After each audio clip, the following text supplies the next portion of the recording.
So it's 10 o'clock on a Friday. It must be time for the X-Files, man. So last week was just a clusterfuck of a bunch of different stuff going wrong. So we didn't get to do this last week, but we're back now, and I'm happy that we're back doing these because I've actually missed this quite a bit, and I've actually went back and watched a lot of episodes from season 7 because for some reason, season 7 just, I forgot a lot of the episodes.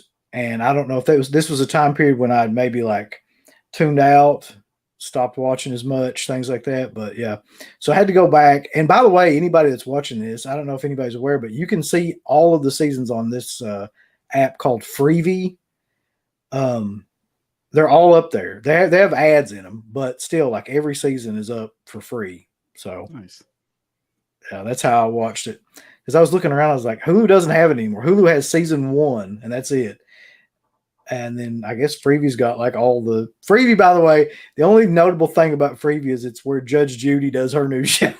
That's like the only it's the only thing I can say about that service. Wow.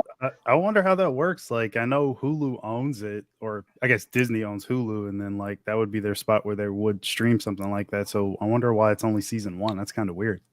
I don't know. Yeah, I was on there and I was looking for them. I was because that's the first place I went to look, and like they've just got the first season, and so I was like, well, Bizarre.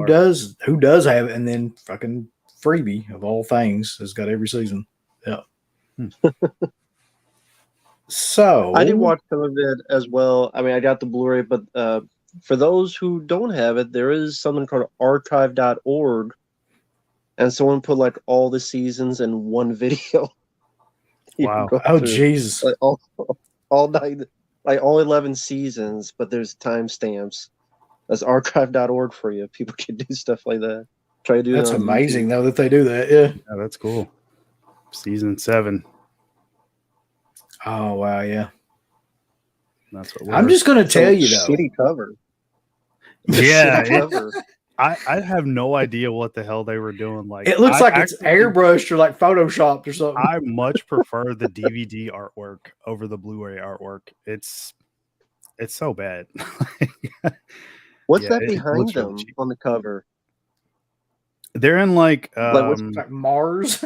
It looks like Total Recall. It looks like they're on like a coast of a beach or something, which I would imagine is what because like season 7 starts the first episode. Scully's in South Africa studying like the UFO that's like on the beach. So I guess that's what it's supposed to be. It looks weird. Mars, the same thing. Same difference.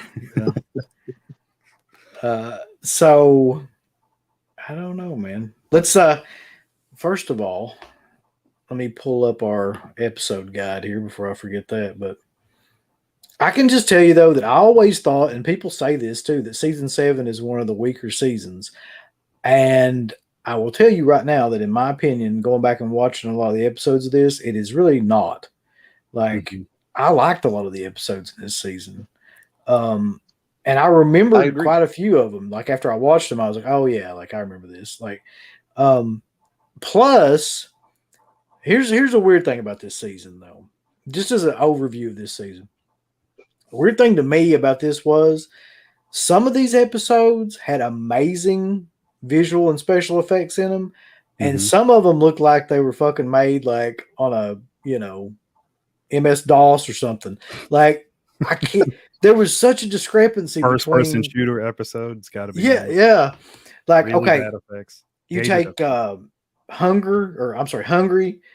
The effects in that were not great, but then like you fast forward to like the Amazing Maleeni and Rush and things like that, and like they had some awesome like practical effects in those episodes. So I don't know like if they were just the budget was fluctuating or I don't know what the deal was, but that was usually the case with between season to season. Like they would spend a lot of money on certain episodes. I guess probably the ones they thought were like the big tentpole episodes. And some stuff would be like we talked about last in season 6. Some stuff would be all in one location to kind of save money. So, they should have used more, I think, on those visual effects because they are dated. Yeah, sure. they're real bad now. You look back on them now. We're talking though, what, like late 90s, early 2000 for season 7. So I mean, that's like just the beginning of really like CGI starting and all that stuff. So Oh yeah, there's some bad shit in this though, but there's some good stuff too. yeah, definitely. I don't know who was doing the practical effects for them. It looks like almost like KMB, but I don't know. It was like one guy and he had like a pretty small team. His name is slipping my mind right now, but all the stuff that he did, I mean, going all the way back to season 1 with the ice episode is really like interesting, like basic practical effects stuff, but a lot of it just really works. That guy was really good. I wish I had his name. I'm gonna have to look him up now. Yeah.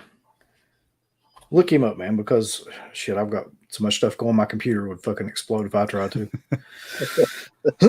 But he's right up there with some of the best. I mean, at that time, some of the stuff he was doing was comparable to KMB and those other companies that were doing really good stuff. Mm-hmm. So, as you're looking this up, though, Rambo, you got any recollections of season 7? Any kind of like overview or thought about it? I've always enjoyed season 7. Actually, one of my top 3 favorite episodes is in this season, but a lot of them I liked for different reasons. And this is, I would say, when we talked about the first of these, this is when the mythology was kind of draining from me, and those were the least interesting for me because I thought the story was done. I prefer more of the standalone episodes.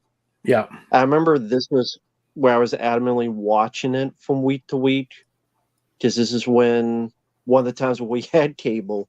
Because for those who don't know, I lived on a farm and had like 4 channels and none of them were Fox. So this was finally around the time like 98, 99, where we finally had cable and I was able to watch it week for week instead of getting like the VHS tape. And this has 2 episodes on this tape. Wow, what a deal. It's like 20 That was a big deal back then, yeah. But yeah, there's a lot of fun episodes of the standalone, and we'll get to those. So yeah, I've always liked it.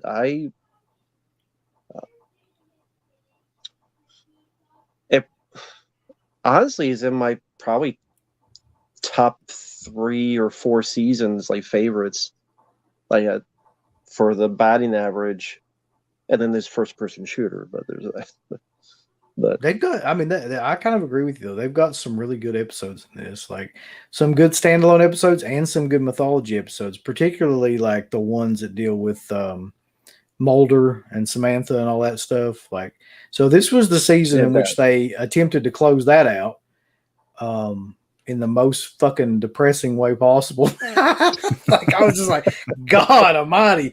Like, you could have, but yeah, when you look at the end of this season and you see the last episode, that was supposed to be the ending of the show. That would have been awful. That would have, yeah. I would have been so angry if I was expecting so much. Well, I mean, everybody was expecting so much more, but I mean, Jesus Christ, like, is that how you really want to end 7 years of a show that had such a great story arc? It was, man, that's how really I felt bad after season 11. That's how you want to end it. Yeah, 11 seasons. We'll get to that. Now I don't think they have a choice. All right, real quick, let's get to the chat real quick. Carnage 6X, good to see you, man. You were Crash 517.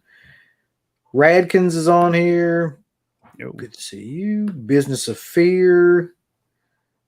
He's at work right now. Bobby Reynolds. Preminator was on here, but I think he already left because he's I don't think he's a fan of the X-Files. Carter Derdention. He's always on here. He's always cool. And more people are lurking in the background. So, I guess we get started though, man. Mm-hmm. So, the beginning of season 7 was a 2-part story arc. This is the mythology part. And it's called The Sixth Extinction. Mm-hmm. And like you were saying, it follows two different stories at one time, right? Yeah. It's got Mulder is in a coma, like he's bedridden and he's paralyzed, but what they think is actually something that's like killing him actually isn't, and it's making him more alive than he's ever been. His brain activity is a lot more awake. His brain's more awake than it ever has been, and he can't really control it. So that's when they have the character of Michael Krichkow, who's in season 5, come back. And of course, he's former DOD operative. He had some time in the CIA, so he's familiar with a drug I think it's called phenytoin or something like that. He uses it on Mulder, and it slows his brain activity enough so that he can communicate. And all while that happens, he has the ability to have like abilities that are, I guess, telekinetic. He can perceive, he can read minds, but then he can like foresee what's going to happen. So he was kind of the precursor to Monica Reyes. That's what they were doing. Or more so like a another version of the Gibson Praise character. Basically. Oh yeah. Okay. Yeah. So this whole time while that's going on, then you've got Scully is running around in Africa trying to piece together all these symbols of this spaceship and trying to figure out exactly what in the hell is going on with that, while Mulder is like catatonic at the time. Yeah. And I'll be honest with you, I didn't go back and watch this because, like you all know, like mythology is not my strong suit, and I didn't have enough time to invest in that. I did go back and watch all of the Samantha stuff though, because I wanted to see how that kind of all played out. So I watched all those episodes again. Okay. But I couldn't spare the time to watch this. So I don't have any recollections of that. Well, so while Skinner and Krichkow are sort of working with Mulder, you also have Diana Fowley, who's still around and still annoying. Yes. Sort of stepping on their toes, but we know she's working for the cigarette smoking man. They're sort of being like a double agent, essentially.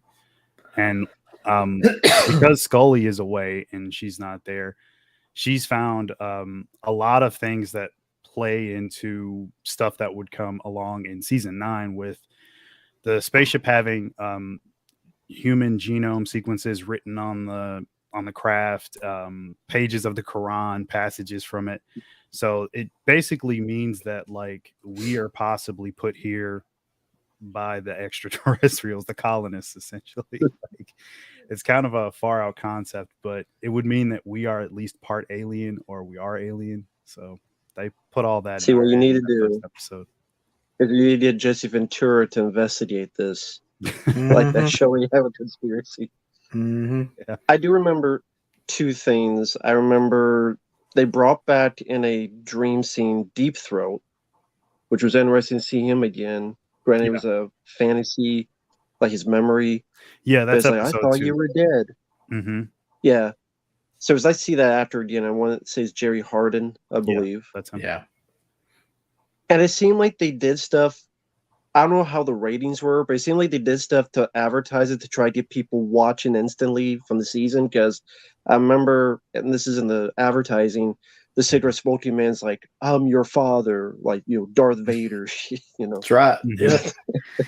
And can you imagine if they actually went that route? It was his father, and like he really is Luke Skywalker. Yeah. Well, I mean that's a fact. I mean, that's what they end up revealing in this season, that he was having an affair with Mulder's mom, Tina Mulder. And I thought it was a dream. Well, like he was just making it up. Yeah, I mean, that's what we think, but that's actually the truth. That's one thing that was true. We do find out later on. For fuck's sake. You like that, Rim? Yeah. Oh, Jesus Christ. That's original. That's an original idea that they had. Yeah. That's nobody's done that. I thought that was okay. So let's get past this mythology shit. Well, just before my fucking head explodes. No more. Stop it, Mark. No, I'm just kidding. Go ahead. That's why we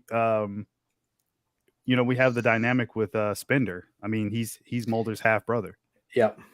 So yeah, that's it. I had forgotten about a lot of this stuff until I watched this fucking season. But yeah. Now, those 2 episodes are followed by what I think are a pretty solid, like 5 standalone episodes. And I think that they're all, like, to some degree or another, pretty solid, each one of them. So the first one, the 3rd of the season, is called Hungry, which, okay, it's a basic story, but the guy who's playing the main lead, he makes it work pretty well. But the story, it doesn't have like an X-File to it, really, other than the fact that the guy is some sort of like mutant, killer. So it opens up with a guy who works in a fast food restaurant, and this guy pulls up and he's giving him shit, and he gets dragged inside of the restaurant and his brain sucked out by this kid. And you know who it is from like the very beginning of the episode. Like, they don't try to, like, it's not a mystery or anything like that. But it was a good episode all the way through, but there wasn't really anything, like, they figured it out within the first 5 minutes. I think it's just some, like, other species that has a proboscis that sucks your brain out, and that's it, and that's the kid. And there's this little subplot with one of the other guys that work there that's trying to blackmail him because he knows he killed the guy, but then he kills him. And he has this part I thought was like going to go completely different, but he's got a therapist, and the therapist is talking to him and sends him to like an Overeaters Anonymous meeting, which is probably like the best part of the show. Like, he's in there with all these huge like people, that are trying, and he's like this little tiny kid. I thought, though, the therapist was going to end up being one of those creatures. I thought for sure, like, that's going to be the end of the episode. She's going to like rip off her hair and like be like, I was trying to help you and all this shit. But no, it just kind of, he gets shot and dies. So yeah. I mean, I gave it a 5. I gave it a 5 out of 10, maybe a 6. It's a average, solid kind of episode, I thought. Yeah, average monster of the week episode for sure. I probably enjoyed it a little bit more. I like the fast food motif. I thought that was pretty interesting, and it fit well. It was interesting. Also, it was told mostly from the point of view of the monster, which is not typical. That's true. Yeah. And plus, I'm a sucker for it because the therapist is April O'Neil from the 1990 Ninja Turtles movie. Yes, man. When I saw her, I was like, what the fuck is she doing in this? But yeah, she was also, I'll tell you what else she was in too.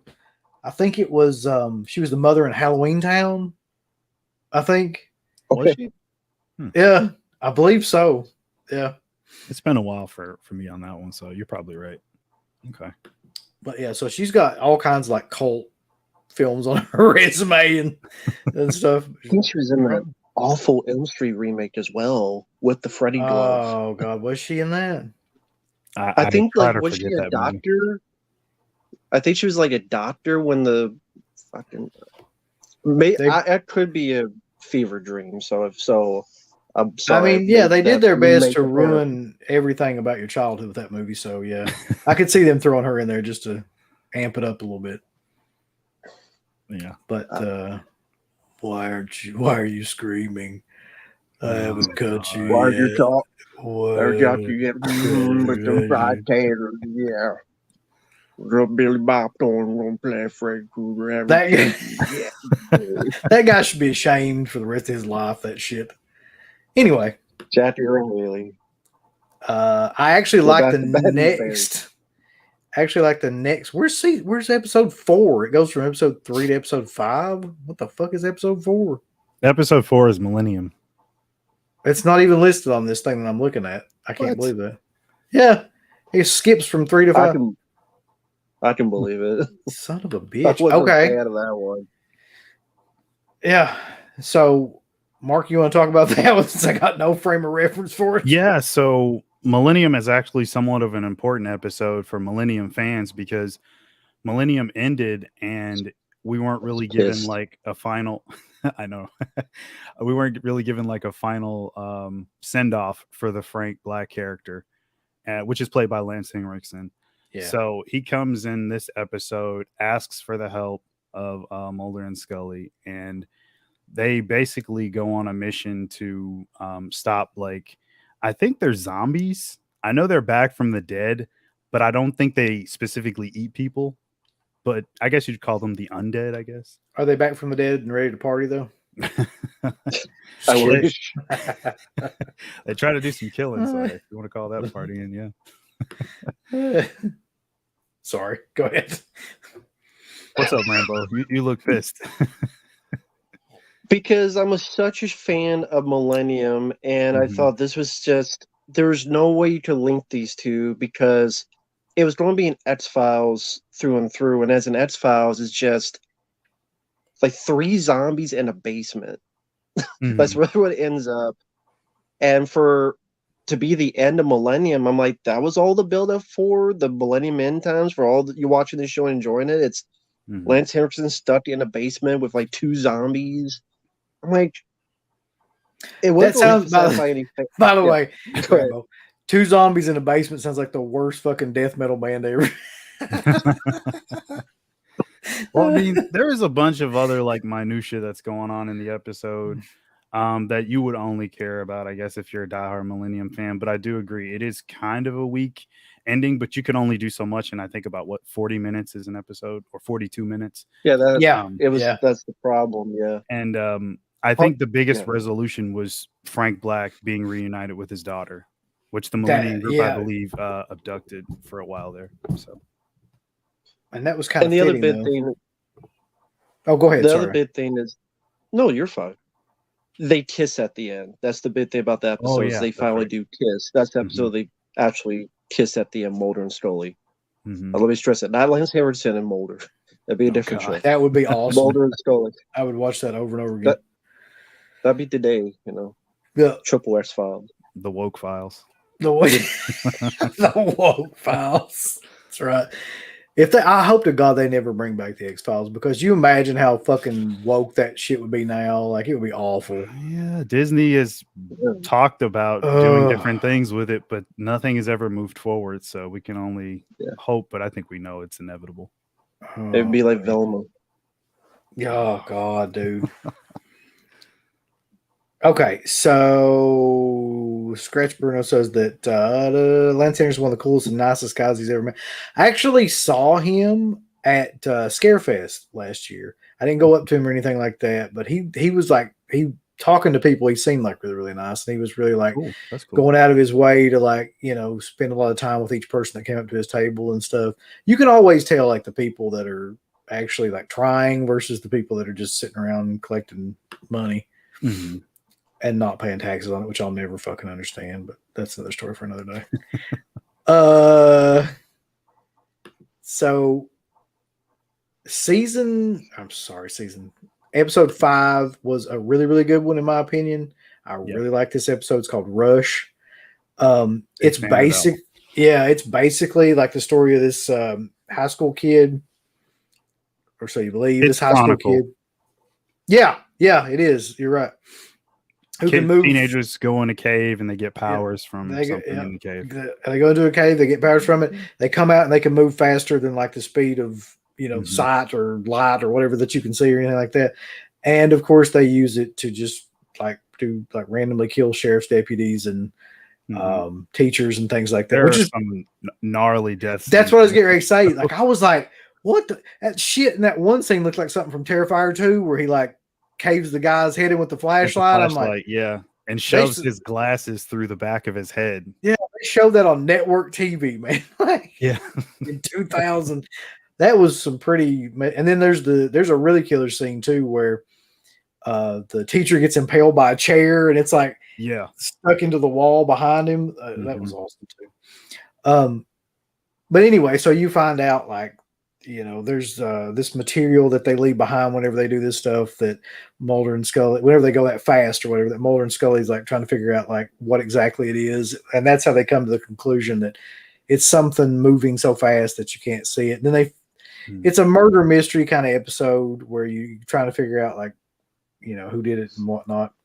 And it's really good though. The secret kind of tears their friendship apart, if you want to even call it a friendship, because one of the kids Yeah. is like a new kid in the school or something, and they sort of bring him in on like how they got the abilities, and it's like you said, it's really entertaining. I would definitely show this to somebody who's never seen the show. Anybody who likes any of that Yeah. Marvel stuff or whatever, they'd probably really get a kick out of it too.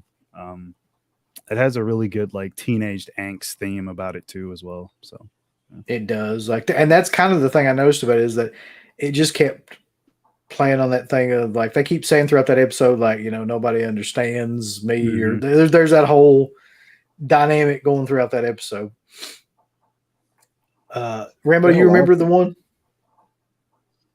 Yeah, I mean, you guys pretty much said it best. It's hard to add anything to it. Yeah, I mean, it shows that they had a little bit of lifeblood into it, even in season 7, and like you said, how like surprisingly violent it can be. It was in a weird way refreshing, and nowadays they probably cookie cutter that down to not offend people, because people find a half-time job to be offended. Yeah, they would never show those effects on network TV anymore. They were like, it was like something out of like a really like those, you know, slasher gore movies or something like that. A lot of the effects in that were, but that's kind of what made it awesome, is to know that actually existed at some point in time. Yeah. Season 8 was even more bloody, actually. Yeah. But maybe this is one of those Wes can watch and finally watch the show. He would like this. He would like this episode. He would. I think He'll never watch it, but he would like it. It'll never happen. All right. Crash says, what's up? Is there an actor or actress who you would have liked to have seen in an episode of The X-Files? There's a shit ton of people in The X-Files, though, is the thing. There is. There's so many that are already in there. I couldn't think of anybody else who would have even been acting around that time that I'd like to see. Jeffrey Combs. Yeah, he would have been good. Who'd you say? Was he in an episode of The X-Files? Oh, Jeffrey Combs. No, he wasn't. But he needed to be. That would have been good. You're right. Hell, throw Robert Englund in there. Why not? Yeah. Any of those guys would have been great. Andrew Dice Clay. That would have been. You show up and just smoke cigarettes. Yeah. With, cigarette smoking man. Got an X-File over here. Fucking guy's dead. All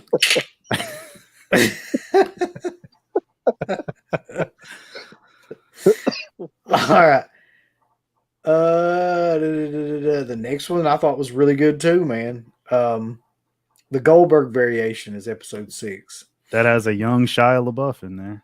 It surely does, yeah. And what was the guy in that was the main? I knew I'd seen him in something, but like I cannot place what it was. Oh, man, the bald guy that was like, he'd been in like a fairly big movie. I know this. I don't know if he was a supporting character, but I know he was in. One of the main things I remember him from was like he was in Sex in the City. Like, that's right, he was. He did. But normally he plays like the nerdy kind of character that comes, you know. In like wasn't he in The Rock? He was in The Rock. Yeah. Okay. Yeah, I think that's what it was. I've seen him in at least. Willie Garson is his name. Willie Garson. Yeah, that's it. Oh, Kingpin. I love Kingpin. He was in that. What was he in Kingpin? He was like a random like thief or something, but his scene stands out because it's pretty funny. God, I don't even remember that. I love that movie, and I don't remember that scene. And there's something about Mary as well.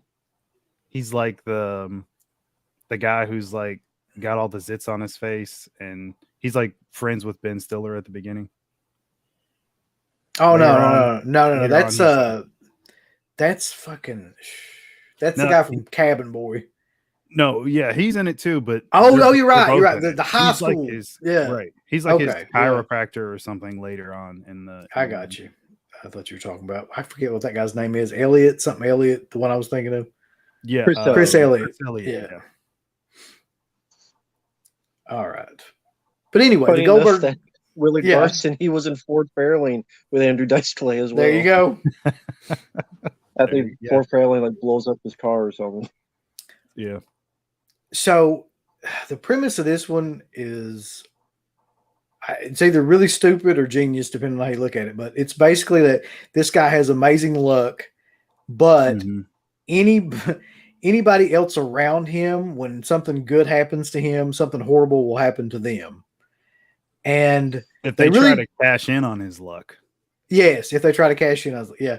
So Mhm. the really weird thing is that they only really try to explain why this is in two different scenes. So they say that he plays with like these Goldberg machine things that you've seen the ones where you hit a mouse trap and then it throws a ball down to Mhm. something and then it goes into a chute and flips something over or something like that.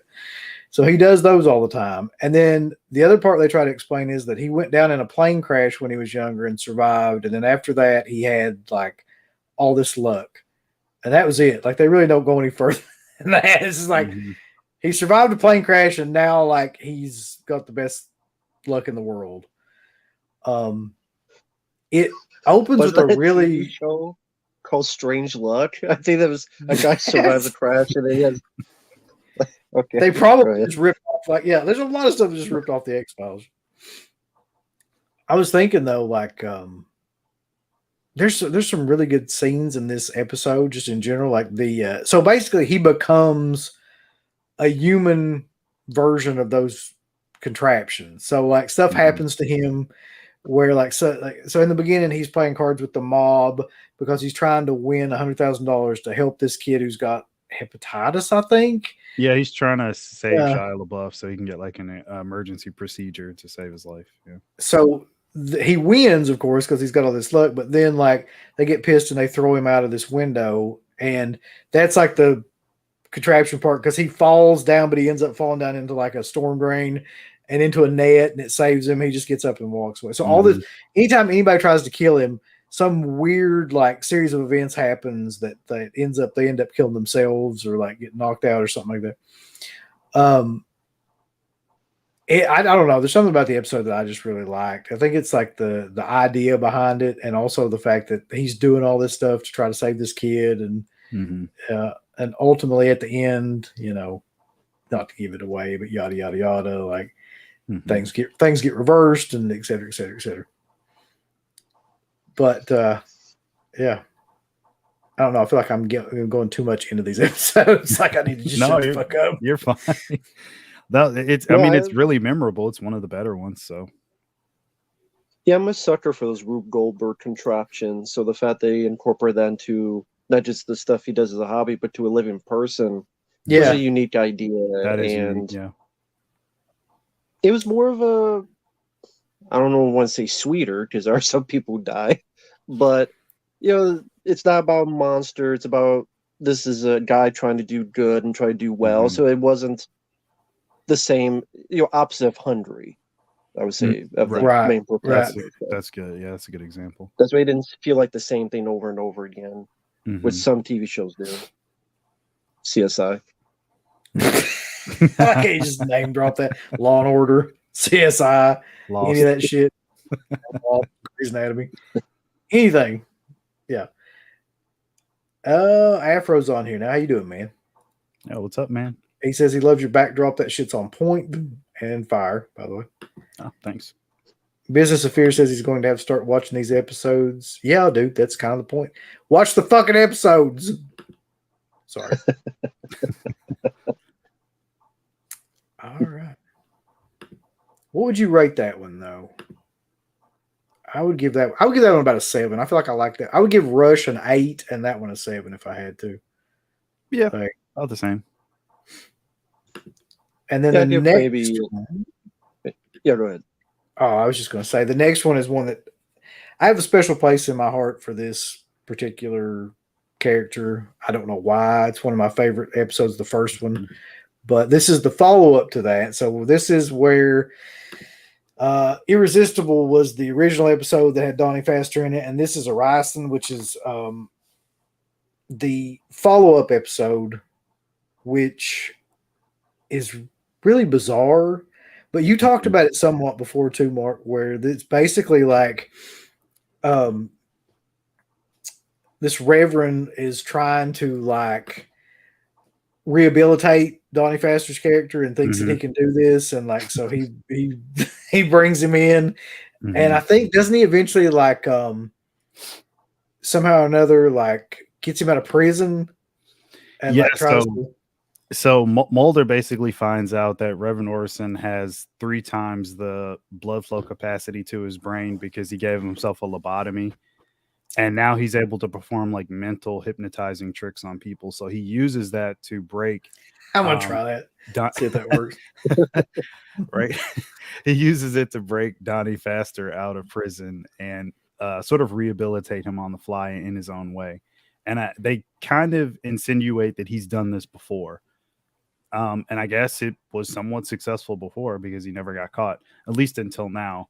And Pfaster sort of turns on him and kills him because he doesn't want to be rehabilitated. And Reverend Orison keeps trying continuously to get him to turn over a new leaf. And this guy's just not going for it. He just wants to continue to collect women's hair and fingernails and most importantly, Scully. So that's pretty much that's a great way to put that. Most importantly, Scully. Yeah. Yeah. That ending is amazing with her and him. They have their final like fight and confrontation. Much better than the fight in the Irresistible episode from season 2, which I do think is the better episode between the two.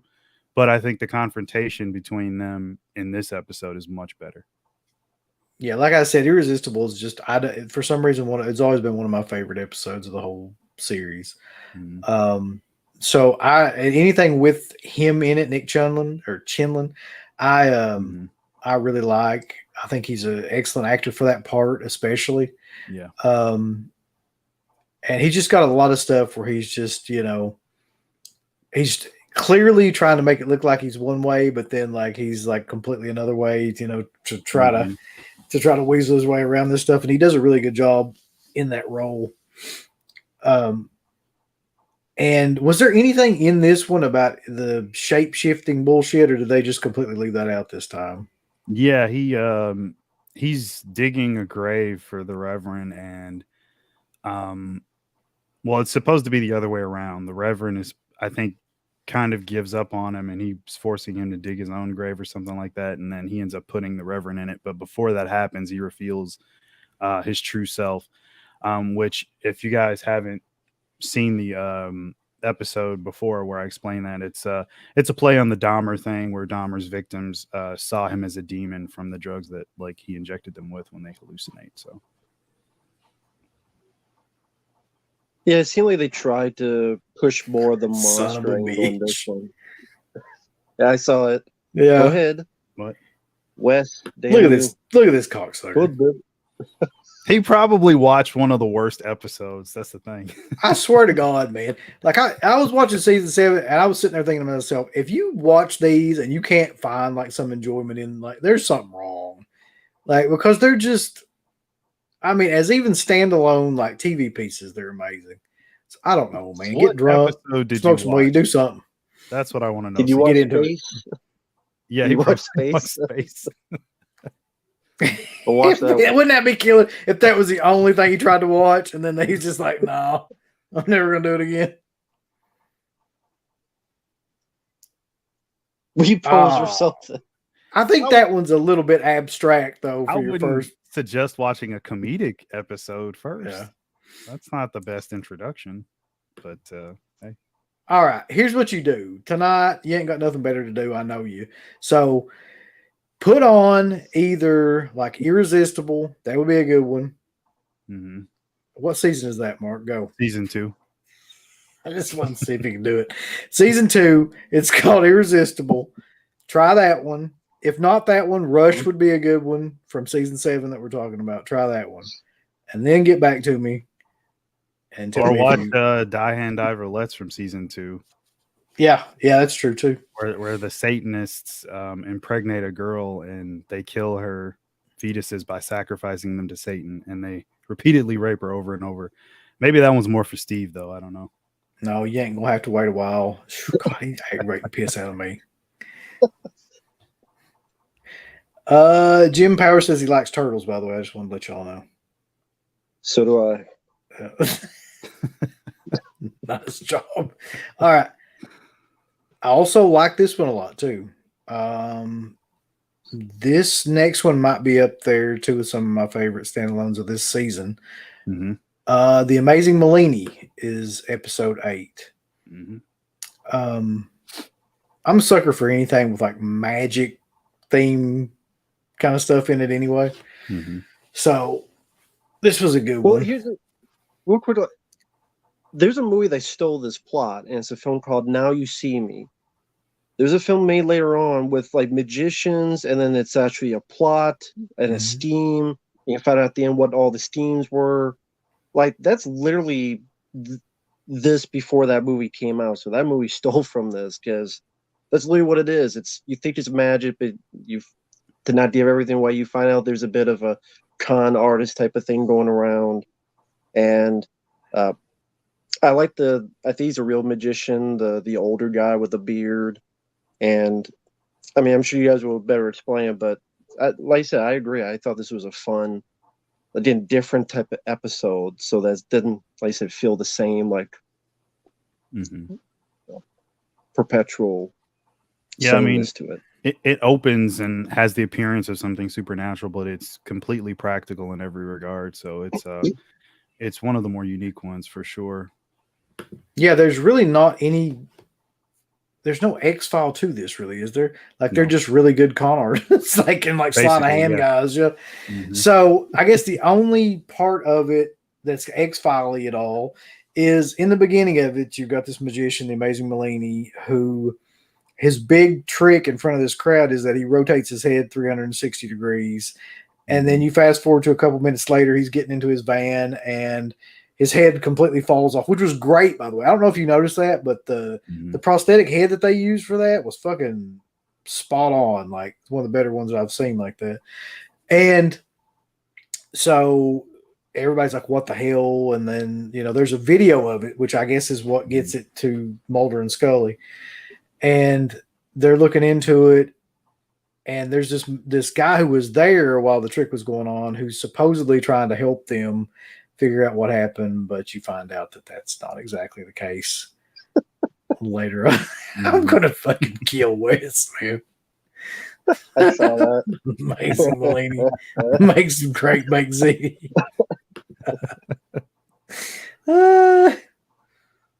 Oh God.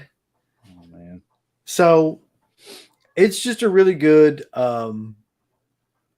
it is a mystery episode because in the first you don't know really what's going on or like what, if this guy's trying to help them or what the deal is. And then you find out all kinds of twists and turns along. There's more twists in this episode probably than anyone in like the rest of the episodes, but yeah, just trying to figure out like what exactly is happening. And there's a lot of magic in it. And I think the one guy, the younger dude, is he an actual magician? One of them people is an actual magician. I don't know which one, but like, I'm not sure. I think the older guy is. The older guy? I've seen him do magic shows. The older balding guy, the one whose head went in the 360. Yeah. He's a magician. I've seen him in something else too, but I can't. All these people they show up in these episodes is like they're all character actors, so you've seen them in shit. You just can't. Robert Lasardo is in there. Yeah, he's true. I mean, he's the guy with all the tattoos, and all you guys in the chat, you've seen him in a million movies, from Strangeland to like, I mean, he's been in so many movies. But he's always a great addition to anything. Like, I always find him entertaining. I love the idea of this episode too, though, which is kind of like, what if there was a magician that could do this trick that was kind of like supernatural or otherworldly, or you know what I mean? And like he was that great of a magician that he was actually like doing magic rather than just like sleight of hand bullshit. So yeah, I thought that was a cool twist on all that too. Yeah, thank God it wasn't Chris Angel or something. Because that guy's was he around back then? I don't think so, but that guy's just annoying. He's really not, he's not like he's like blast magic into your face. So the next one I don't know what to think about this one. I'm not entirely sure how I feel about it. Do you remember this one at all, Rambo? Signs and Wonders, which is essentially was one about of the the weaker Pentecostal ones. church. Snake. Yes. Yeah, a guy who's like all these snakes, and it's like trying to be a killer snake episode. I'm sitting there going, I wasn't a fan. I thought it was the least effective. I mean, the lead guy, he's trying, but he's like going very heavy in the accent. Like, this is how Southern people are. We believe in cults and snakes and voodoo shit, and all Voodoo Southern lobster. people are like this. Voodoo lobster. Yeah. Plate of gumbo. That's all we need. It was their attempt at doing their play on a snake handling church, which actually those really do exist. Oh, they're around here. Like they're probably 5 miles from my house. I'm not even shitting you. Pentecostals are big around here. Yeah, so the one guy in it basically uses the snakes. He summons them and has them attack certain people that he's got, I would say, vendettas against. It culminates in like this big ordeal with like one of the chicks in like the congregation is pregnant by him or something, and they wanted it to be like a big reveal at the end.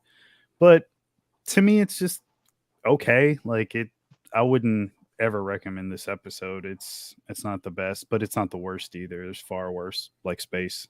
So yeah, this one's not very good though. I think we can all agree on this as not being like the greatest of any of the episodes. It's probably the weakest of the season, I'd say. Yeah. Yeah, if you want a cult with snake in it, just Stuntman mentioned it before. Behind the Verlites. If I said that wrong, oh well. That one I probably said it wrong too. Utilize that better. Like that utilize that better than this. This was kind of, we need an episode. Maybe they were in the South. They saw one of those churches. Like, do that, and it's like, no, there's a reason why you shouldn't do that. Just, or at least it wasn't that scary or interesting.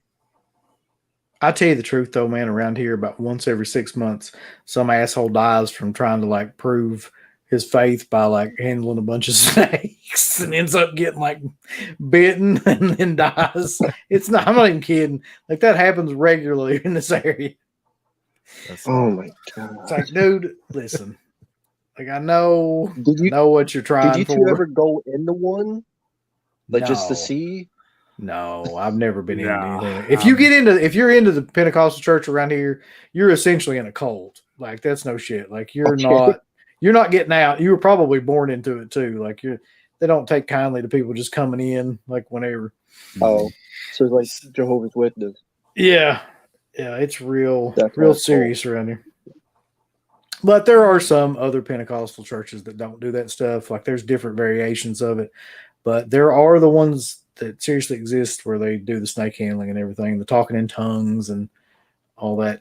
So the one 5 minutes from you talks in tongues. I haven't been to them, but I've known people that go to those and that actually like talk in tongues and stuff like that.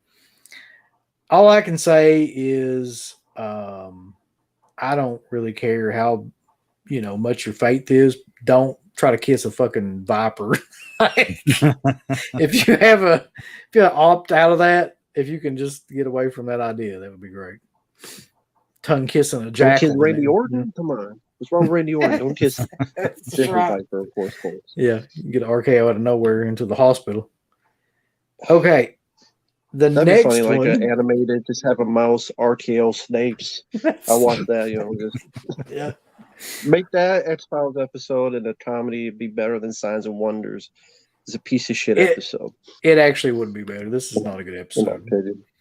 The next one, and I'm going to try, like you said, Remo, to pronounce this correctly. Episode 10 is Sein und Zeit. Close enough. That sounds about right. I mean, a lot of these episode names, like, why can't it just be something normal? It's always like the most abstract name. And this Space. one, yeah, right. This one is the part of the two-parter that I watched that ties up or attempts to tie up. Wow, that's just direct and aggressive. CK. Oh God. I can't even put that up here. That tries to like tie up the Samantha angle. Mm-hmm. And I really, really enjoyed these 2 episodes, except for the fact that it's like, okay, so follow me on this real quick.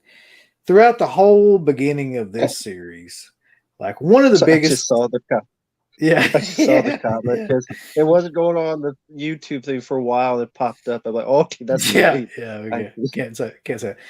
All throughout the beginning of this series, man, it was all based on like the idea that something extraterrestrial happened to Mulder's sister.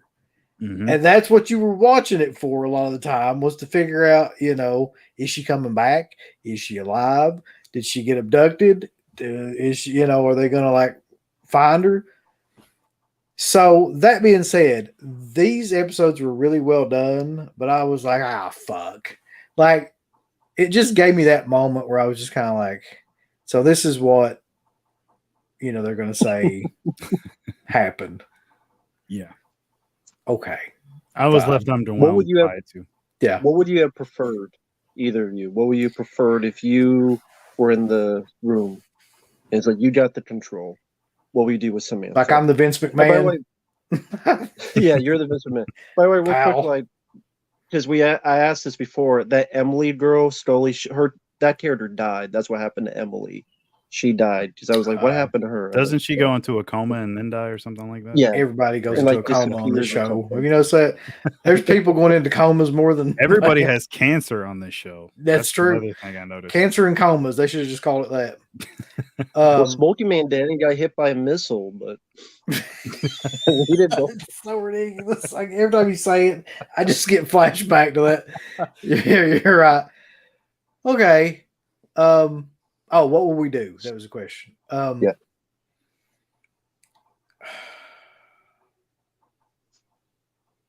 Okay, here's an idea, right?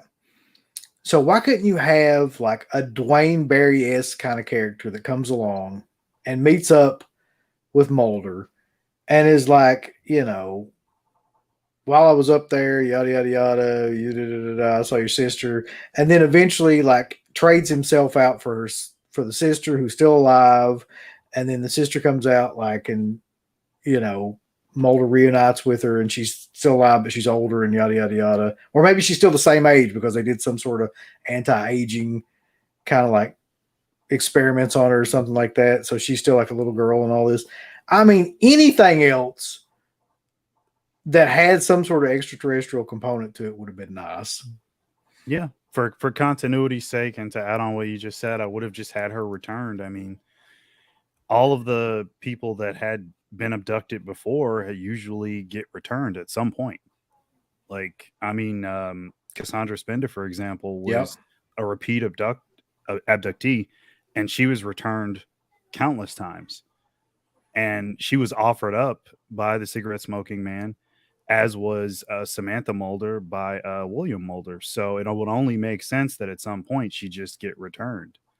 Of course, you could have killed her later on if you wanted to get her off the show, but at least him finding her finally, instead of introducing her character in like season 2 and then taking her away, introducing her again as a little girl in season 4 and saying, oh no, that's not her, she's just a clone. Yeah. And taking that her was away. Bullshit too. And I forgot about that, but that was awful. They do that constantly, like it seems like, and it's just for what? Just return her character or just kill her off completely. But not like this. I wouldn't have done it like this. Well, they did that. Yeah, but the way they did it was in the most horrible fucking way. Yeah. So okay, just to basically sum up these 2 episodes, like you come to find out that there's this fucking serial killer that kills kids. That they finally figure out who he is, and they end up digging up his backyard. Basically, and there's all of these like graves of these little kids, which is depressing enough as it is. But that's a good episode, the first part. Yeah, and then you've got this guy, the dude that was the psychiatrist in Silence of the Lambs. Anthony Heald, yeah. He's actually a really good actor. So he comes in and he's like, I'm psychic, and I sense this. Your sister is trying to tell you all these things and yada yada. Well, you come to find out that they do this kind of shit all the time in this show too. Like they come to find out he's got schizophrenia and they can't tell whether or not like that he's schizophrenic or if he's actually like, psychic and telling him this stuff. But he also had a kid who died and he won't give up on the fact of trying to find this kid, even though like you come to find out that kid is probably one of the kids that was killed too. So it's just all around like a big fucking downer episode where you, yeah. I mean, it's a kidnapping episode. Yeah. And then I think that like the father is played by Mark Rolston, who's Drake in Aliens. If you guys remember that character, Drake, we are leaving. Yeah, there you go. And then I think a former mother who's had the same thing happen to her where her child has been like abducted from a locked room is Kim Darby, and she's in prison and Mulder goes to see her and then finds I forgot out about everything. that. Yeah, so that also culminates with I think Mulder's mom committing suicide, which is again of a downer. One big bummer. One big bummer. That's what it is. Yeah. So use a bitter pill for you to swallow. So all kinds of joy happening. Yeah. I mean, there's nice emotion and music, and I will admit when I first saw it, I thought the ending was poignant. I like the music by I think it's Moby. I think it's called My Weakness. I always like that piece of music. Right. It was also in Any Given Sunday, the Al Pacino film. But I will admit when I first saw it to this day, I'm sitting there going, "Ghost now? Is that aliens? Like, how does the alien her abducted go into?" It feels like something they did pull out of their butt by Chris Carter. It does. I can't play see that that this way, was the plan from the beginning. To just, okay, she's abducted by. Was she in a facility? And then the serial killer got her? She was being the killer said that like so the girl that they're initially looking for wasn't a victim. She was a product of what they call walk-ins, which are like these spirits that walk along the ancestral plane, and they take children that have like a specific amount of trauma. Like when he gets into this shit, it's hilarious. And so she was taken essentially before any of that stuff can happen. Same thing happened to Samantha Mulder, although she did have all that trauma happen. She moved to an air base and she was raised there with Jeffrey Spender. And Samantha eventually can't take all the tests and all the experiments and stuff that they're doing to her. And she gets taken by the walk-ins, basically. She becomes a walk-in. So that's pretty much the gist of it. A Christopher Walken. Oh, shit. Okay. Just trying to lighten it up a little bit here since we're talking about child murder for like the last 10 minutes. Yeah, I forgot about that little subplot, but they talk about that a lot in the second episode too, about the walk-ins. And I think the psychic guy is the one that explains a lot about that too. Yeah. But overall, the ending, by the way, I really thought was done well, like where he reunites with her and all that stuff. It's just like the whole thing is just super depressing. Like there's no other way to get around it. Like it's just it's not a very fun series of episodes, and it's not really the culmination of any of that you want to see. It's not the resolution that you want. No, but whatever. I guess showing child murder in the early 2000s, you got to give them credit for at least being ballsy enough to do that, I guess. Oh, Wild Wrangler. That's yes. Sorry. Oh yeah. Let's see. I was just saying. I think another thing is that for a lot of fans, like, wow, Mulder did all that searching for nothing. Like, she was basically, like that's the thing that's the most infuriating about it is like that was the whole point of the series there for a while, and then they're just like, well, she was his motivation for pursuing a career in the X-Files. Like, that was the whole thing. Chris Carter's an idiot. He really is. He's a they even mentioned that like that was part of like the father's plan, was that like he was supposed to find her. He was supposed to stop the syndicate. He was supposed to be given all this stuff. Oh, It was essentially Mulder's destiny to fight the syndicate and prevent the invasion. So I'd forgotten about that too, but within that 2-part story arc, there's a whole thing with the cigarette smoking man where he's like, he called off the original search for Samantha to begin with. Like, you find that out in the episode where he was like the one that ordered them to stop looking. And then Scully's like, why the hell did you do that? Yada, yada, yada, you know, et cetera, et cetera. And then you find out all this other shit. And it's just, I don't know. The whole thing is. It seems like one of those things where Chris Carter, what you guys explained and what I agree with, they just went, if we did that, it'd be too predictable. I'm like, you know what? Predictable isn't always a bad thing if that's either the logical or necessary conclusion. It seems like not just this show, but a lot of times they just do stuff because they just think it's more unpredictable. So that means better automatically. Right. I'm like, does it really though? That definitely wasn't the predictable way that I wanted that to go at all. No. Or the unpredictable way, I should say. Which is, okay, here's the weird thing. So you got those 2 episodes, and I guess they were like, we've got to do like a palate cleanser now, because the next episode is like a comedy episode, the Ex-Cops episode, which is actually pretty memorable for me. Like, I remember that one when it first came out and everything, because the idea of it was Cops was really big, you know, back in the day. And then I think the theme song for Cops is in this episode. It's in it, yeah. Yeah. So, well, that's the basic gist of the episode is like, you know, they're like first person kind of cops show throughout the entire episode. Go ahead. My second favorite episode after Home, I would say my second favorite episode. Yeah, it's a great idea and a really well executed episode. Yeah, so, I think those are the 2 highest rated shows at the time. I mean, they were both on Fox, and what a great idea then, like, to, you know, mash the 2 audiences together and like give them something pretty special and unique. Yeah. I'm trying to remember too. Okay, so the plot is centered around they're trying to find, is it like a what happens is there's a cop they're following and there's a disturbance and they go into it, and you come to find out that it's an invisible entity that will go whoever it is their deepest fear. So that's why Mulder and Scully come about. Cops find them, they got their arms up, and Scully's always trying to avoid the camera, which I thought was funny, or get out of my way or stuff. And all these predicaments is they talk to one woman, and Mulder thinks it's a werewolf because it's a full moon. That's what I was thinking. For some reason, I was thinking it was a werewolf. Yeah, I think for the cop, it is, because that's what he's afraid of. So that's what flips his car at the beginning, I believe, isn't it? Well, the cop is afraid of a wasp because he has a giant wasp. Like right. And then when they're talking to the woman, she gives a description, and it's Freddy Krueger. Right. It's like, you geek?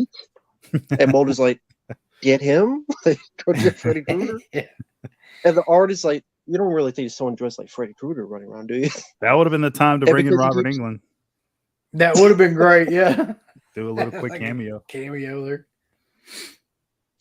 And like that guy they find, and he's got this Freddy slashes, and they touch a little bit, blood comes down, and then the show keeps going with there, and it's really the found footage episode of X-Files, because Blair Witch came out a year around that time, so that's point. Maybe another reason is success of Blair Witch Project.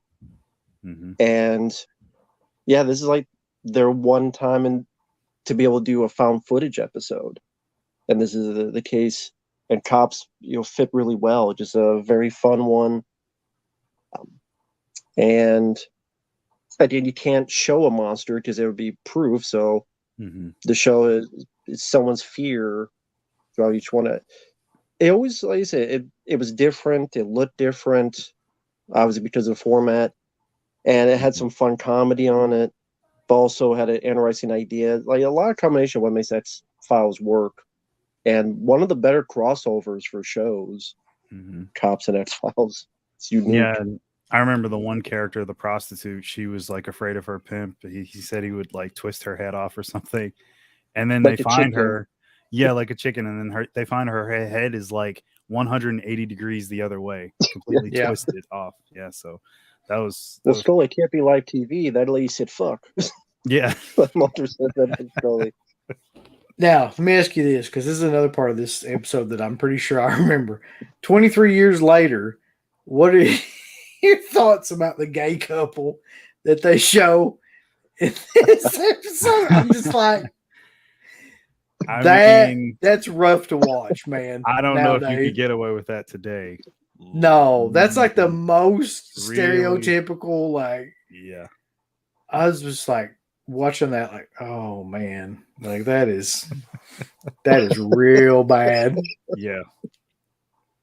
Just, I mean, at the time, like I could see how it was funny and not offensive, but now, like, yeah, no way. it just, anybody just watch that episode for just that part and then get back to me about how just brutal that is to watch now.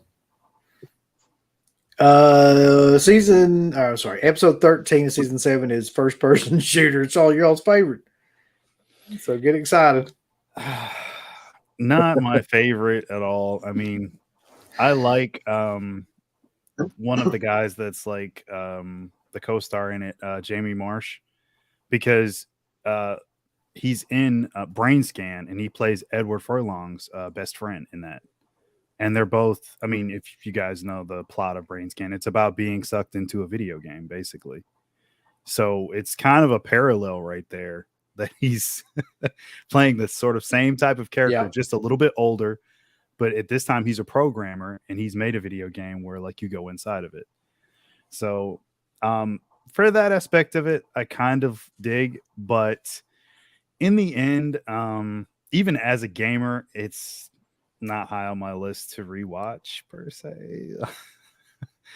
I remember that they went in and the lady like has a sword and is half naked. Mm-hmm. Yeah, that's the main thing I remember about it too, Rambo. So great minds think alike. That's the only part I remember about this episode.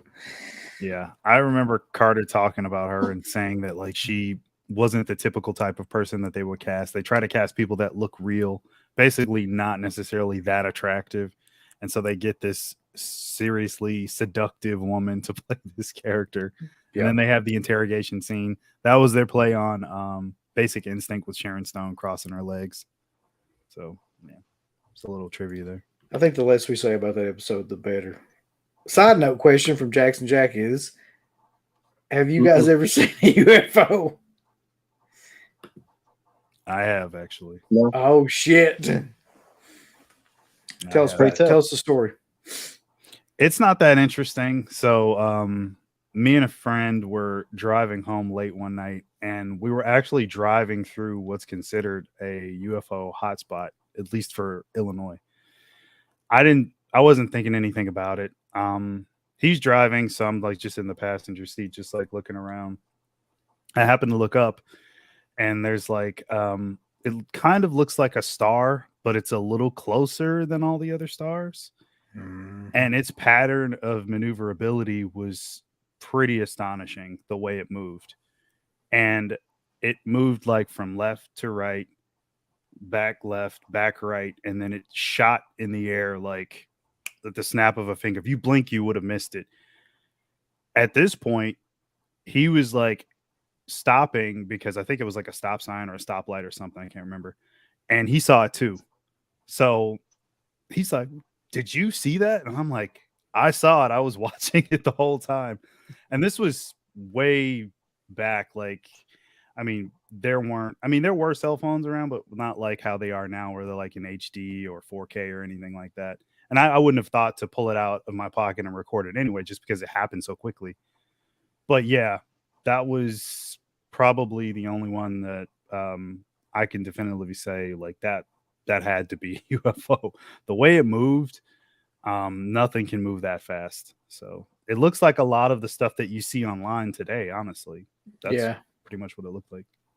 Well, apparently UFOs exist, so I mean, they basically said that now, and like I said, nobody gives a shit. So it's really weird, but yeah. pop around Alaska, Canada, like everywhere now nowadays. Yeah, they're shooting them down now. So That'll be get good. ready That for always the ends invasion. well, by the way, whenever you start shooting down UFOs. Yeah. The movies have taught me anything. That's a great idea. Episode 14 is Thief. Mhm.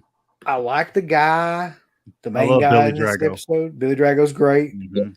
It's a borderline episode to me. Like, I don't love it. You don't like voodoo stuff, so I don't. Yeah, I really never did. Like, I just don't get into the. I don't know. There's something about it that I don't connect with it in any way. So it's just I don't give a shit. So any kind of voodoo related stuff, I don't care. So y'all take this one because I just. What about the song Voodoo? What was that band? I'm Oh, not God, the one who's so motherfucker! far Don't bring away. Godsmack into this. I hate those fuckers. Or what about Voodoo Child? Yeah, I mean, I would much I rather mean, it was listen Hogan's to theme for a while. Jimi Hendrix than I would Godsmack. God. What's wrong with Oh. Godsmack? Let me tell you a brief story about that too. Why I hate Godsmack so much. So, roundabout, it would have been roundabout in the early 2000s at some point. I was playing in a band, and we were playing like old school metal, like Megadeth and Anthrax and stuff like that. And the guitar player had this epiphany where he was like, you know, we got to get more current, and we got to learn all these new songs because new metal was coming out around that time. Okay. So then he's like starts playing shit like Godsmack and fucking what's that band with the dude from Rob Zombie's brothers in it? Power Man 5000. Power Man 5, all those kind of bands like that. And he's like, oh, we got to start playing this shit. And I just hate that stuff to this day. Like any of that kind of crap. Like, and I never did play any of it. I didn't play that damn one of those songs. But yeah, so it's not my favorite genre. Just Uncle Bill stands alone. Uncle Bill stands alone. I guess to give like a brief one sentence overview of the episode, Billy Drago is playing Max Cady from Cape Fear. Essentially, he's using hoodoo, actually not voodoo, to wreak havoc on a family, and it's because the doctor in the family killed his I think it's his daughter or something like that. He overdosed her with like morphine because she was in like a bus accident, and he euthanized her to like alleviate her pain essentially. So he's getting revenge on the guy. That's the gist of the episode. He's using hoodoo to get back at him, and it's sort of like Cape Fear, pretty much. Hoodoo, you do. Do what? Remind me of the baby. The babe with the power. Yeah, it's a episode. Billy Drago makes it worth a watch for me. Me too. It's not a favorite of mine, and I don't mind Voodoo, despite I'm not the one. Ever more mad, but it's there. It's so. But Billy Drago's a good actor. You guys out there who see this probably seen him in like he was in Delta Force 2, Chuck Norris. He's been in a lot of movies. Hero of Terror, Chuck Norris, a lot of other movies. He was in Vamp, yeah. Good actor. Sadly missed. Okay. Episode 15 is, oh my God, am I going to pronounce this? I hate this. There's always French and German shit in these titles. Enemy. That's good enough. Yeah. Enemy. Yeah. Let's see. This is a cigarette smoking that man one. That's right. So basically, doesn't he like trick Scully into thinking that he's going to give her the cure for cancer or something like that? Or somebody hacks into Scully's computer. They're pretending to be her and communicating with a guy who claims to have all the secrets to not just the cure for cancer, but the cure for everything. All diseases, Alzheimer's, AIDS, whatever, you name it. He's got all of the research on the disc. But the origin of all the cure of everything is extraterrestrial in nature. I mean, it would be. Oh, right, of course. What's up, Rambo? Isn't this where he slips her the Mickey? That's right. That's correct. Mhm. Yeah. And this episode Well, is you come to important find out. because, yep, you know, we don't have to say it now. We'll see you later. I know. It comes back to this Yeah. episode comes back to play. What happens, and it comes back to play in season 11 in a big way. So we'll just say that. I can't yeah, wait to get to season 11, by the way. He kidnaps Scully, and he promises to give her this disc with all the stuff on it. But really, he's been the guy that's been communicating with the other guy who has all the secrets. Cigarette smoking man says he's going to give it to her because it's in good faith. He wants to clear his name, go out with a clear conscience, yada, yada, yada. It's all bullshit.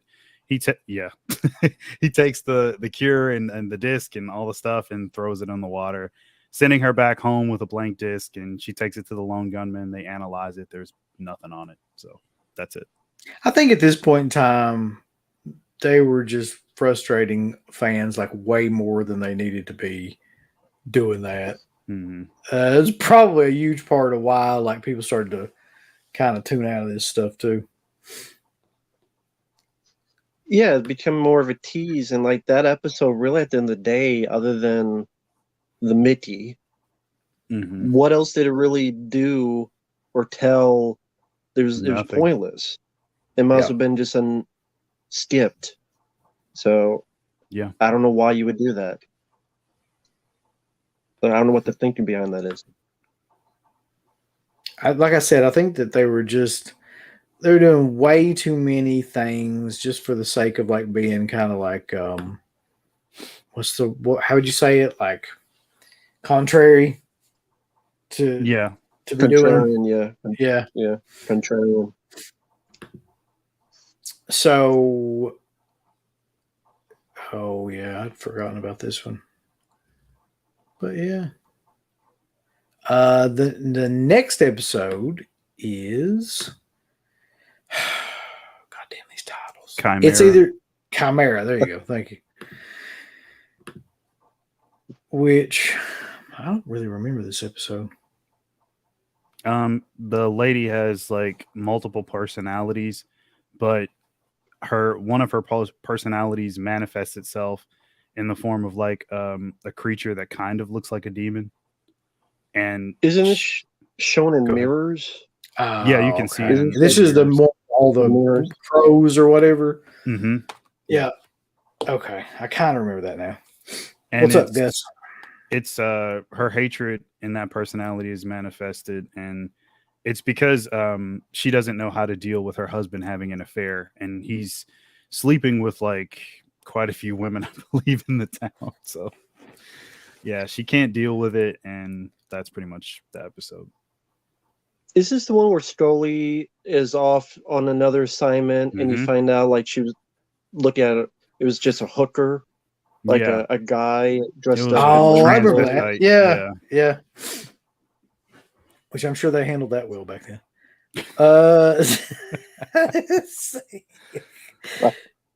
Jackson Jack wants to know, was Ron Perlman ever in an episode? He looks like an X-File.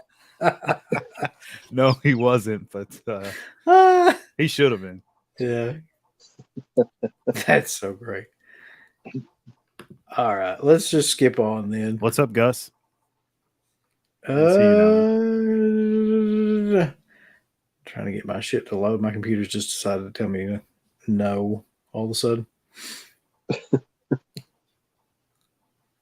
So, come on, dude. What the shit? My internet's going out again. I'm just kidding. It might, though. Next up would have been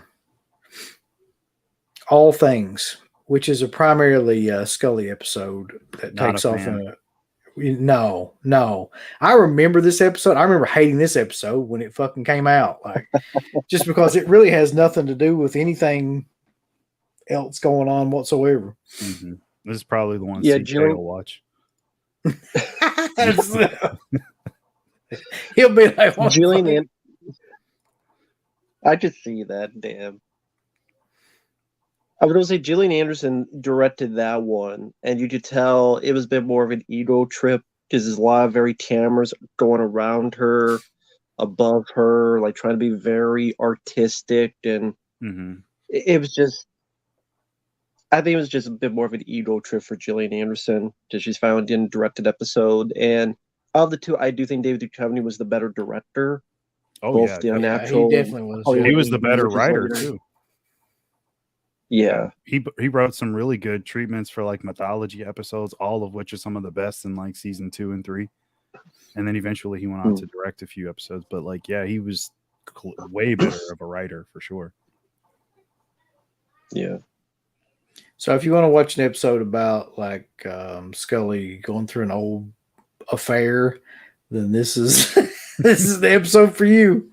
Reuniting with her dying like professor who she had an affair with, and she tries to find alternative medicine to heal him.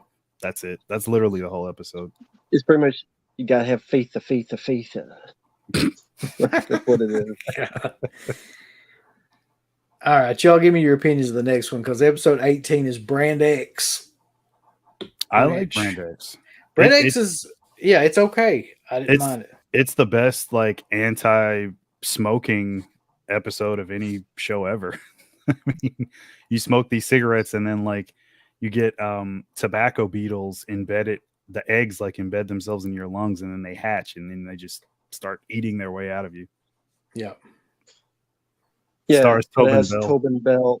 Yeah, from the Saw movies. Mm-hmm.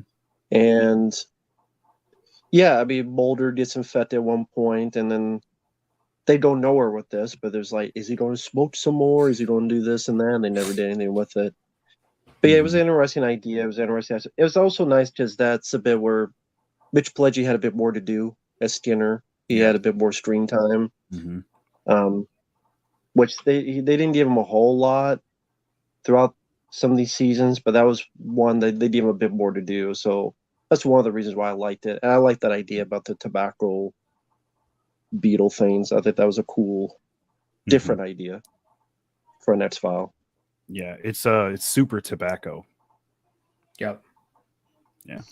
Super. So it's like Marlboro Reds. Or what's that one thing called? Sweet and Milds or something like that. What are those called? Oh, Black and Milds. Black and Milds, yeah. Super tobacco. Oh, God. So I don't have a lot to add to that episode. If I'm being honest. It's a good time waster. I mean, but, you know.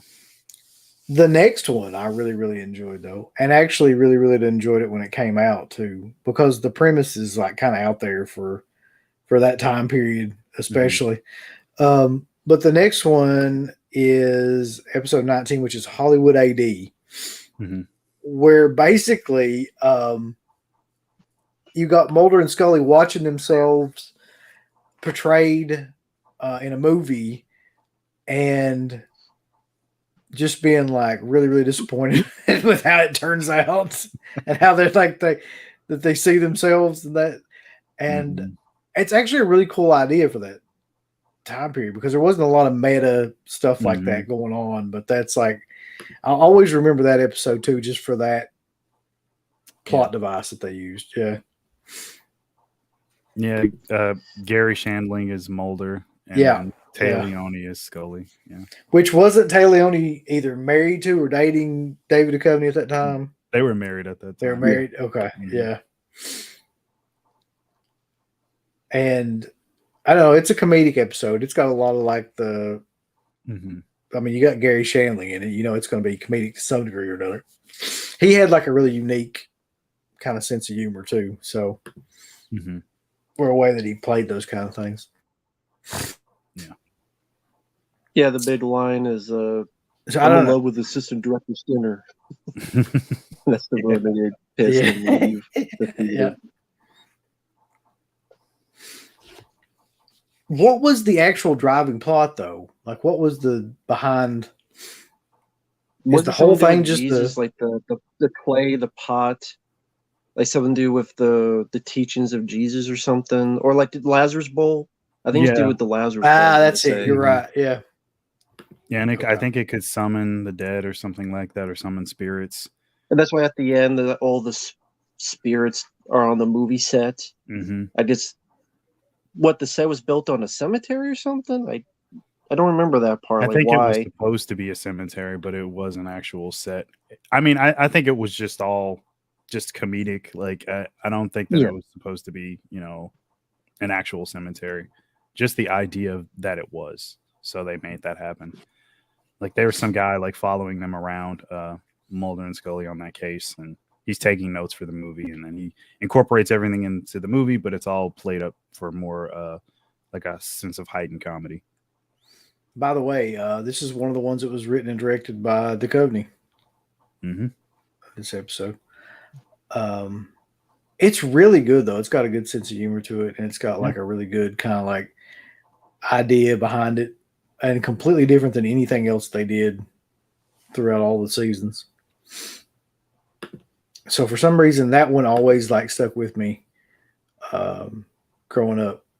And looking on here, it's got a pretty fair rating on IMDb. It's like a 7.3 as opposed to, Mm-hmm. as you get into later seasons, a lot of these don't have very good ratings. I'm just going to go ahead and tell you. Yeah. I'm not surprised. All right. So after Hollywood AD, you got Fight Club. Yeah. Not a fan. Yeah. That's a weird one. That is a weird one. Rob Van Dam is in it. Mm-hmm. The whole effing show. Randall Tex Cobb, who I remember variety. That's kind of like they tried to do. What was that one with the Griffin, two sisters? Too. Oh God! Oh yeah. Oh but shit! Remember the older episodes, the two sisters, and everything was being weirdly affected. Not sisters, but like the two teenage girls. It was like Heather from season 3.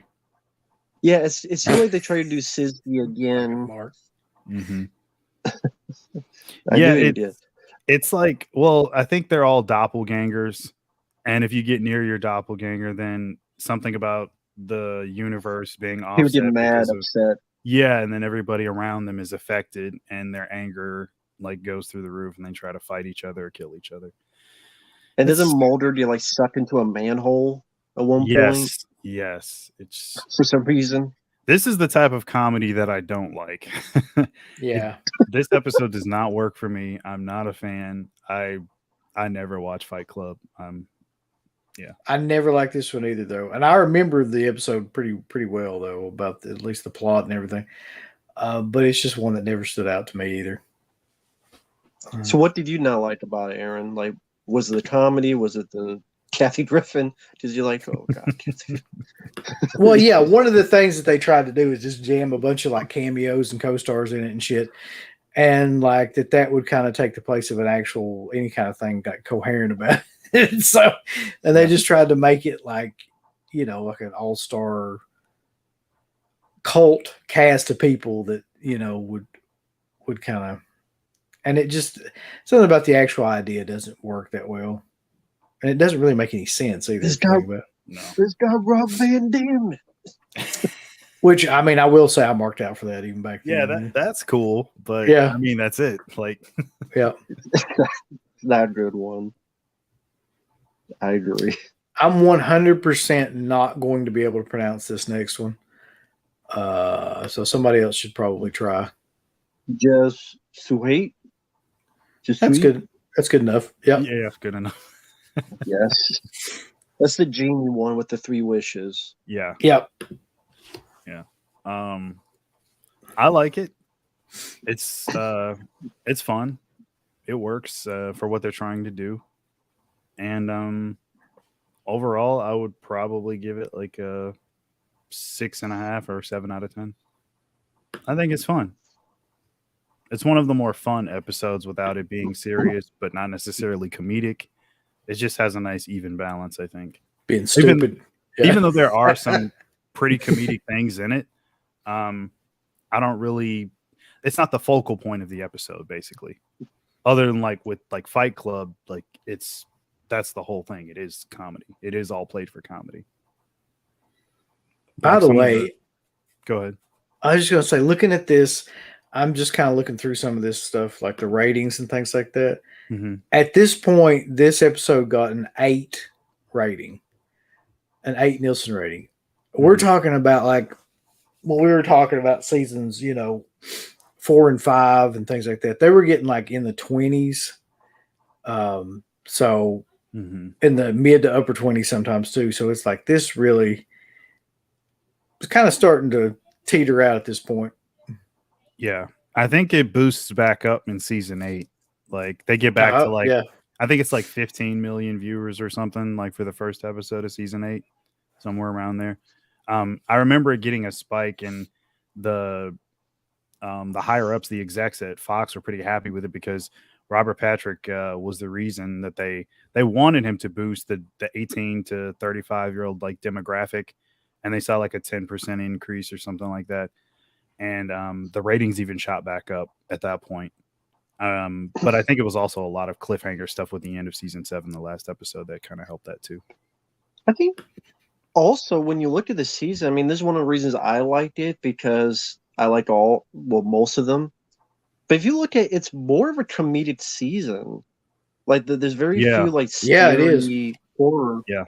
Like I would say at least half of these are comedic, whether it be Goldberg Variation, Amazing Maleeni, has some comedy, but it's more of a, it's not scary or anything. It's not meant to be. Hollywood AD, this one, Fight Club. I think either people, understandably, they're like, okay, it's a bit too much, or they wish it was a bit scarier, a bit more frightening, and that's how they got into it in the first place. And maybe they thought it was just too goofy, too silly.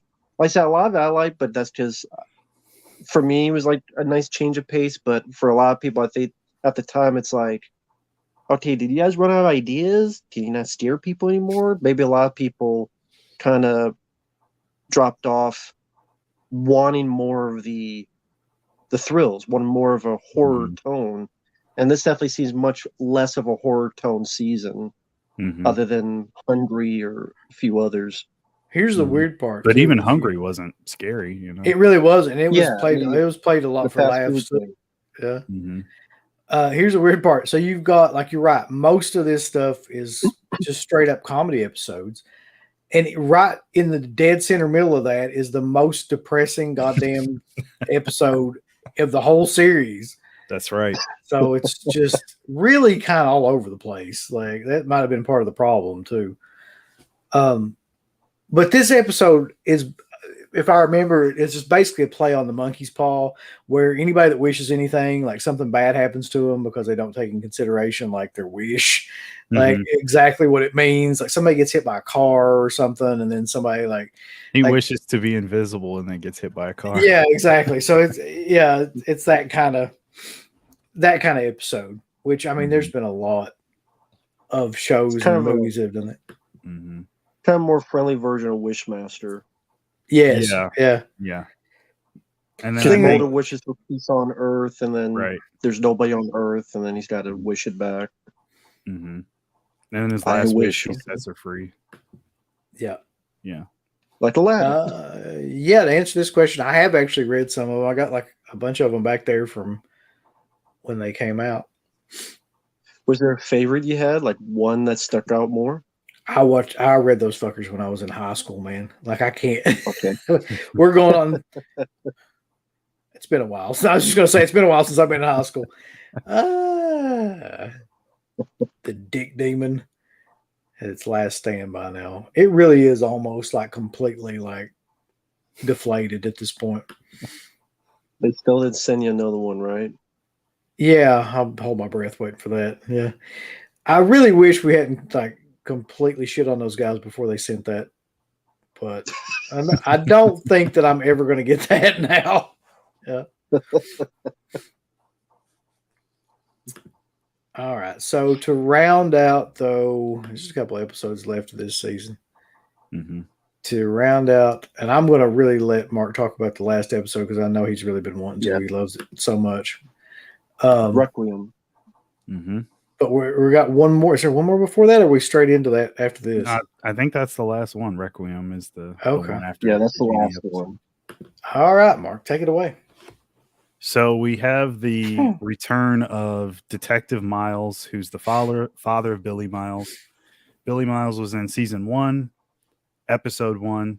He was abducted with Teresa Hosey. They were both returned in that episode. So we fast forward 7 years later, or I guess 6 years later, and his father gets caught off guard by a plane crash, or what he thinks is a plane crash, but it's usually a downed UFO. The downed UFO is cloaked in an energy field, and anyone that tries to find it can't see it. If you go into the field, it will either take you in or knock you back. So he doesn't quite get that far because an alien bounty hunter crashes into his car, knocks him out semi. He comes to, and then he gets taken over by the alien bounty hunter. And basically he's killed, and then the bounty hunter assumes his identity. So his son, Billy, contacts Mulder and Scully. They go back out. Mulder sees the spray painted X that he drew on the highway in the first episode in the first season. And he's like, oh, I remember this. Like, it's all coming back to me. And what you have is Billy Miles is afraid to be taken again. Now, you also have the cigarette smoking man getting Alex Krycek via Marita Covarrubias out of like some kind of hellhole prison that he's been thrown into. And he gathers Krycek and Marita. They come in. They want to. They don't want to work with him necessarily, although we don't know that yet. Cigarette smoking man wants to restart the project, and he's dying as well of cancer. He's on his deathbed. He looks like complete shit, and they essentially work against him in this episode. Mulder goes back out by himself after Scully goes back to Washington. He goes back out there to find out what's going on, and he's essentially abducted at the end, as well as Skinner being out there and seeing it happen. You heard it right. Skinner becomes a believer in this episode. He sees Mulder abducted, although he can't really do shit about it. And it takes Mulder because he was infected with the black oil. It did it had the adverse affection thing where it like makes him like Gibson prays. He has all these abilities and whatnot. So it wants him. He thinks it's not going to take him. It's only going to take abductees, which is why he doesn't want Scully to go, but it takes him instead. So he's abducted. Skinner sees it. And Krycek even tries to help and tell them all about it because he wants to kill Cigarette Smoking Man, which he essentially does at the end of the episode. And that's why we don't have Cigarette Smoking Man at all in season 8. And it's a pretty iconic shot actually there as well in Skinner's office. You see Skinner, Marita Covarrubias, Alex Krycek, the lone gunman, Mulder and Scully all standing at the table looking at all these satellite images of like where they think the UFO is. Yeah. So yeah, that's my gist of that episode. I hope I did a good job there. Now, here's what I want to know too. What happens after season 7? And I'm not talking about like with the show. I'm talking about with the actual like. So we get to season 8, which is where everything is switched around and like Doggett's in there and all that stuff. So what happened? Like, what was the impetus for them to like to put new characters in the show and all that and like take out? I think Dave Duchovny had issues with money. Like supposedly they were supposed to pay him like he had a contract for a certain number of seasons, for what I understand. And of course, the show went longer. I want to say it was 3 or 5 seasons. I can't remember. And because like went after, they didn't give him as much of a new contract, and he felt he was owed money. I think also he's a little bit tired of doing the show and want to do different stuff. So I think it's a combination of those two of, hey, I need more money. Oh, you don't deserve it. We're not going to sign you to another big one. Well, then I want out. I know for a while him and Chris Carter had a bit of friction because of that. Because Carter knew about it. Okay, yeah. And he didn't tell him. I'll do a couple. Who didn't tell who?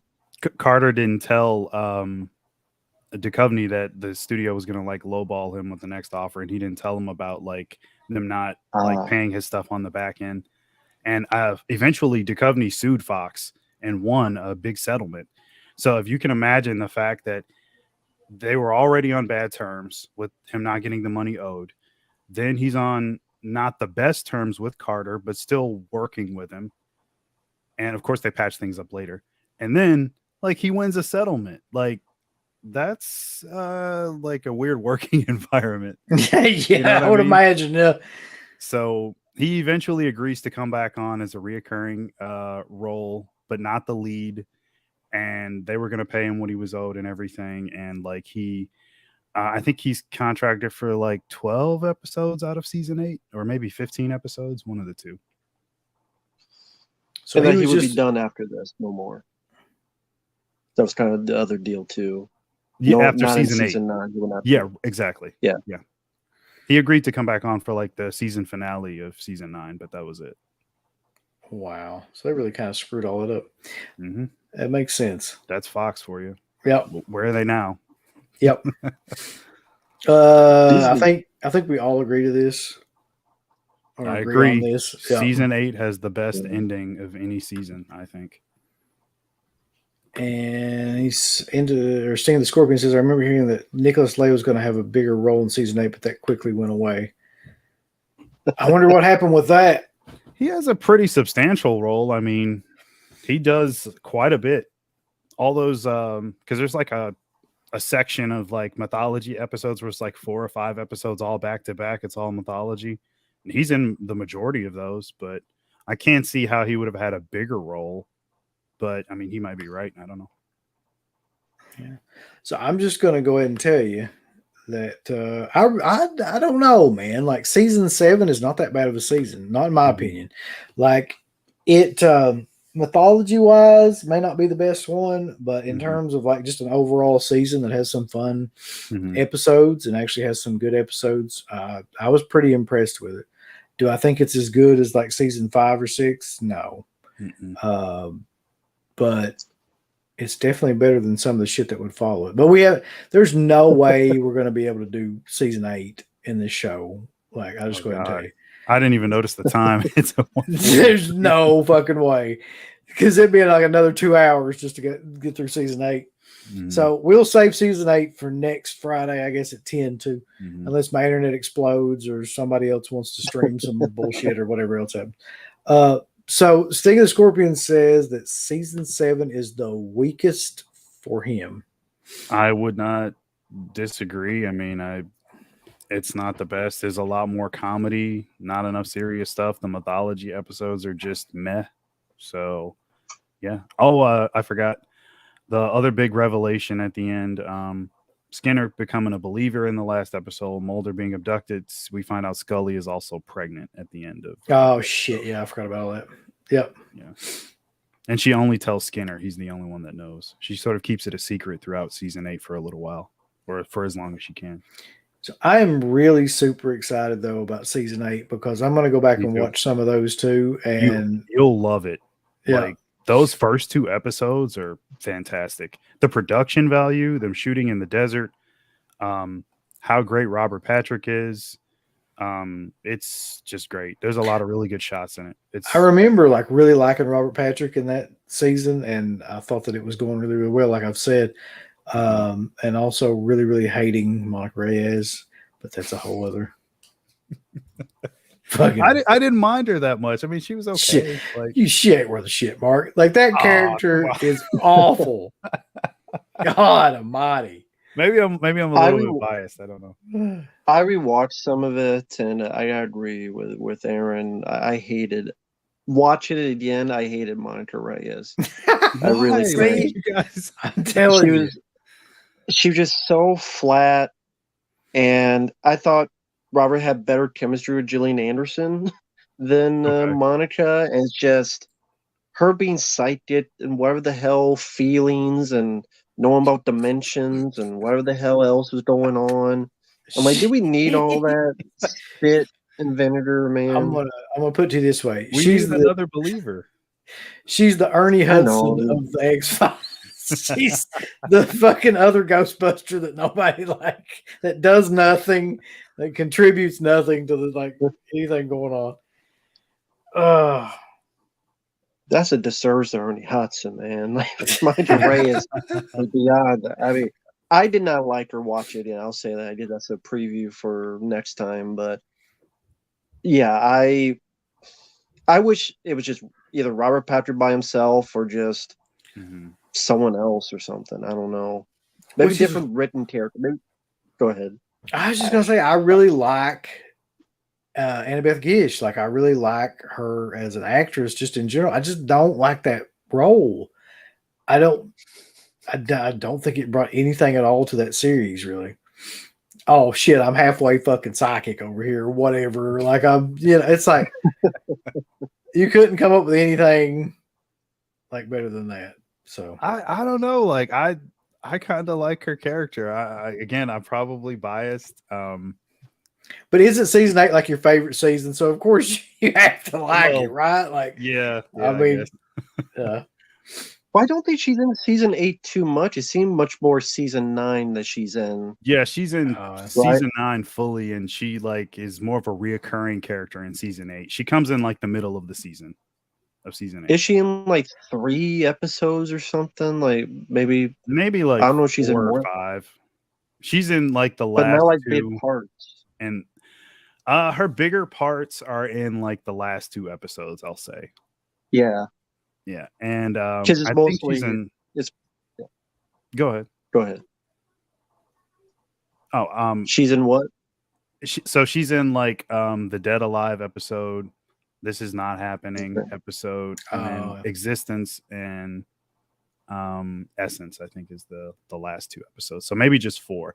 Kind of feels like 5. She might be in one more, but she's not in Permanum, I don't think. Which all those are like pretty close together. So seeing the Scorpion says, yeah, I agree. He didn't like Gish at first, but she grew him in season 9. Yeah. For me, it's the opposite. So killer. I'm telling you, man, like, I don't know. I always thought that, but like here, lately, like thinking back about it, her character just irks the shit out of me. Anyway. I'll agree with Sting and the Scorpion on that last part. He hated what they did with her in the revival. I agree. Now that I will agree with. Why? Just first of all, you gotta stop fucking having everybody work with the cigarette smoking man. I don't believe that this guy who can't even lift the cigarette to light it is maneuvering and manipulating all these people. Come on. He survived a missile, man. He could do anything. Yeah, apparently, yeah. Yep. A missile to the face. I mean, you gotta, walk that off. To the face. Walk it off. Yeah. All right. Well, guys, it's been great. We were 2 hours in almost at this point, so I guess we'll save season 8. Like I said, I really want to rewatch a lot of this anyway before we do it. Mm-hmm. But this has been a fun one. This has been a really good one in terms of like just talking about some of these episodes. So I hope everybody that's watched has had a good time. Make sure you watch all those mythology episodes in season 8, Uncle Bill. I will. Can't wait to hear what you think. I will. And though for Rambo, who I appreciate you being here, man, and Mark, I appreciate you being here as always. It's been a great show with the X-Files, and I guess until next Friday at 10, barring some sort of accident or misadventure or something else, and I will see everybody then. And thanks, guys. Later. I'm gonna play us out here, boys. Give us the thumbs up. Up you butts. Like, subscribe. And if you subscribe, here's something else you can do. Once you subscribe, you can click the bell notification, right? And it'll notify you anytime that Dead Pit puts up new shit. Or don't. I really don't give a if you do. I want you to. I don't care. Let's keep our community growing here on YouTube. I don't like it. I don't want you to do nothing. Listen, they need to do that, pal. No, don't you dare touch it. Thumbs up. Subscribe. And click that bell. Hey everyone, it's Oak Early Jaws. We got some great shirts for you. We got Faces of Death Part 2. We got Creepy Stories to Tell in Kentucky. The Colonel Would Approve. We also got deadpit.com. We got Dead Pit Radio with the little fucking Dead Pit dude on there. We got It Never Ends, a Halloween spoof parody of the new movie. We got It at Night. We got the Rat Pack, Uncle Rat himself. It just gets better and better. So go on and get you some shirts over at Team Public. It just gets better and better, boss. Thank you to all of our supporters on Patreon. Dead Pit on Patreon.com is the only place to check out a complete archive of the old Dead Pit radio shows all the way back from 2005 on, in addition to the midweek shows and fan commentaries, exclusive podcasts, and much more. Dead Pit on Patreon.com if you're interested. Tiers start at only $1.